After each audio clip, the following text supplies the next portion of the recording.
ആ എങ്ങട്ടാ മണിയേട്ടാ നിങ്ങൾ മണവാളം പിടിച്ചോണ്ട് ഇത്ര ധൃതിയിൽ പോന്നെ? ഒന്നും പറയണ്ടേ, ഭാര്യ കട്ട കളിപ്പില്ല. വീട്ടില് ഗ്യാസ് തീർന്ന്, ഇനി വല്ല പറമ്പിലോ കുന്നിലോ പോയിട്ട് വല്ല ചൊല്ലിയോ കമ്പോ ഒപ്പിച്ച് കൊണ്ടുവരണം. എല്ലാം കൊണ്ട് പ്രശ്നമാണ്. അതിനെന്താ മണിയേട്ടാ, എലക്ഷൻ കഴിഞ്ഞല്ലോ. നമ്മളെ സർക്കാർ അധികാരത്തിൽ വന്നാൽ 2 ഗ്യാസും കുറ്റിയല്ലേ കിട്ടാൻ പോണത്. അതിനെന്തിനാ പേടിക്കണ്? ആ ബെസ്റ്റ്. നിനക്ക് 50 രൂപക്ക് പെട്രോൾ കിട്ടിയാ? ഇല്ലല്ലോ. നിന്റെ അക്കൗണ്ടിൽ 15 ലക്ഷം രൂപ വന്നാ? ഇല്ലല്ലോ. ഇല്ല, വന്നില്ല. കള്ളപ്പണം വെളുപ്പിക്കാന്ന് പറഞ്ഞ്? ഇല്ലല്ലോ, വെളുപ്പിക്കാൻ പറ്റിയില്ലല്ലോ. ആട്ടെ, നിന്റെ അച്ഛൻ എങ്ങനെയാ മരിച്ചത്?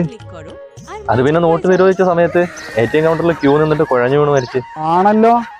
ഇത് നിനക്കും അറിയാം, എനിക്കും അറിയാം. സമ്മതിക്കാൻ മടി അല്ലേ?